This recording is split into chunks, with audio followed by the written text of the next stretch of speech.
세상의 모든 것을 리뷰하는 해용. 안녕하세요, 해용입니다. 자, 오늘은 레이저 블레이드 스텔스 13인치 모델을 가지고 왔습니다. 가격은 279만원인데 비싸 보이나요? 하도 고가의 노트북만 보다 보니까 상대적으로 저렴해 보이는 느낌도 아주 살짝 있지만 실제로 레이저 블레이드 시리즈 중에서는 가장 저렴한 가격대에 속합니다. 레이저 블레이드는 제가 예전에도 많이 리뷰를 했었기 때문에 아시는 분들은 이미 아시겠지만 블레이드 스텔스 모델은 엄청 고성능에 탑재된 노트북이 아닌 휴대성을 강조한 모델이라고 보시면 됩니다. 그만큼 블레이드 시리즈 중에서 가장 작고 가볍고 얇은 모델입니다.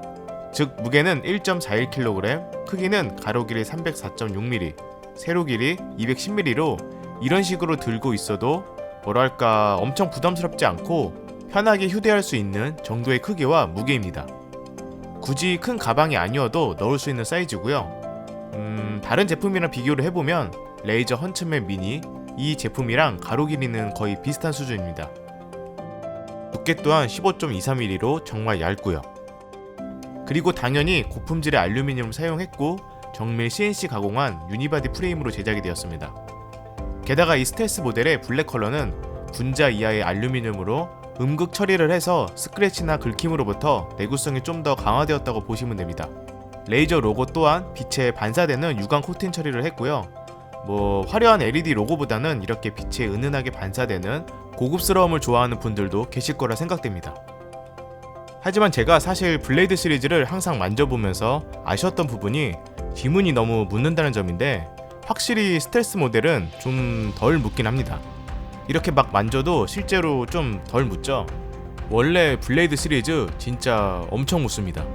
암튼 외부 포트 구성도 한번 보면 사실 스텔스 모델의 경우에는 그렇게 넉넉하거나 다양한 포트가 탑재되지는 않았습니다.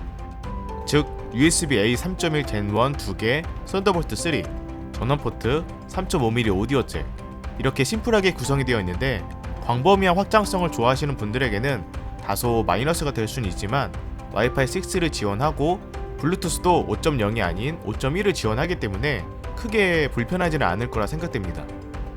그럼 상판을 열어볼까요? 제가 매번 느끼지만 레이저 블레이드의 이 무게중심과 힌지의 부드러움은 진짜 압도적으로 좋습니다. 힌지 쪽에서 소리가 나지도 않고 걸리는 느낌도 없고 정말 부드러우면서 꽤 뒤로 많이 접히는 구조로 되어 있고요. 무게중심이 너무 잘 잡혀 있어서 상판을 열면서 하판이 들리는 경우는 절대 생기지 않습니다. 그럼 이제 스펙을 알아볼까요? 디스플레이 경우에는 논글레어 처리가 되어 있고 13.3인치 풀 HD 해상도에 최대 주사율은 120Hz, 색 영역은 sRGB 100%를 지원하고 있습니다. 색 영역은 사실 조금 아쉬움이 남지만 실제로 영상을 봤을 때는 체감상 충분히 괜찮은 색감을 보여주고 있었고 CPU는 인텔 10세대 i7 1065G7 프로세서, 저장 공간은 512GB M.2 SSD, 그래픽카드는 엔비디아 지포스 GTX 1650ti 맥스Q가 탑재되었습니다. 즉 스텔스 모델은 아까도 얘기했지만 엄청 고성능이 탑재된 노트북이 아닌 휴대성을 강조한 노트북이다 보니까 하드코어 게이머에게는 살짝 아쉬울 수 있습니다. 그래도 램의 경우에는 3733MHz의 고클럭이 탑재되었고 8GB의 램을 2개 장착해서 듀얼 채널로 구성된 점은 꽤 괜찮은 스펙 같습니다. 엄청 고사양의 게임이 아닌 대부분의 인기 게임은 충분히 가능하기 때문에 이따 뒤에서 벤치마크 수치와 게임별 프레임 수치, 온도를 보여드리겠습니다. 키보드의 경우에는 각 키마다 개별 조명이 아닌 전체적으로 RGB 크로마 적용이 가능하고 펜타그래프 방식으로 되어 있어서 키감은 그렇게 좋은 편은 아니지만 타건 시 소음은 그래도 적은 편이라고 볼 수 있습니다. 실제 타건 소리를 들려드리면 이 정도입니다.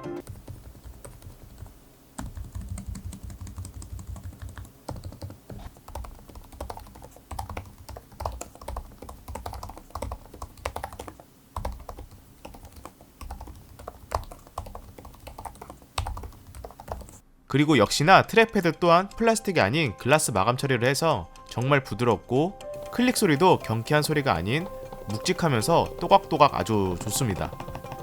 720p 웹캠도 탑재되었기 때문에 윈도우 헬로 기능으로 안면 인식 또한 가능하고요. 스피커는 총 4개의 상향식 스테레오 스피커가 탑재되었는데 합판 양쪽에 각각 1개씩 위를 향하게 배치가 되었고 스마트 앰프와 돌비 애트모스를 지원하기 때문에 다른 제품에 비해서 확실히 소리가 꽤 괜찮은 편이라고 볼 수 있습니다. 실제 소리를 들려드리면 이렇습니다.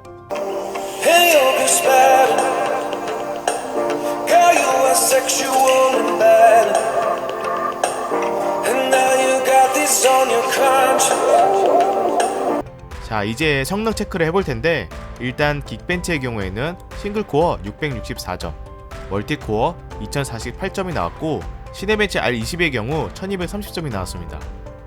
3D 마크의 경우에는 파이어 스트라이크는 7456점, 타임스파이는 3245점이 나왔고요. 그래서 실제로 게임 플레이를 했을 때 배틀그라운드 그래픽 국민 옵션 평균 60에서 70프레임, 툼레이더 그래픽 보통 옵션 평균 120프레임, 오버워치 그래픽 보통 옵션 평균 110에서 120프레임이 나왔습니다.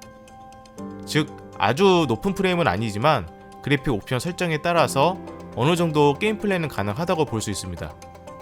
온도의 경우에는 게임 플레이 시 평균 70에서 75도, 일반적인 작업 기준으로는 평균 51도에서 55도로 알루미늄 바디라 사용 시 전체적으로 열감은 조금 느껴지긴 하지만 그만큼 온도나 발열 해소 부분은 만족할 만한 수준이었고요.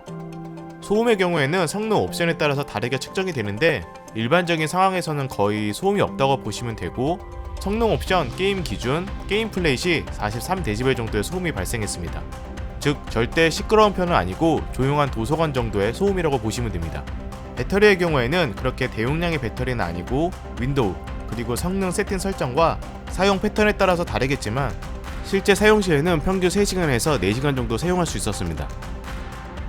휴대성이 강조된 다른 모델에 비하면 사용시간이 다소 짧은 건 아쉬운 부분입니다.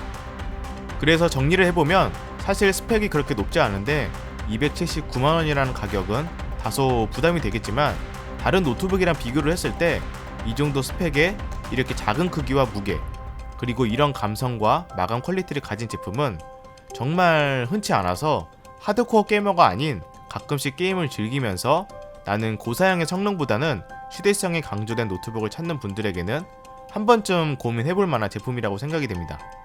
암튼 제가 준비한 영상은 여기까지고요. 저는 또 다른 재밌는 영상으로 찾아뵙도록 하겠습니다. 이상 혜영이었습니다. 감사합니다.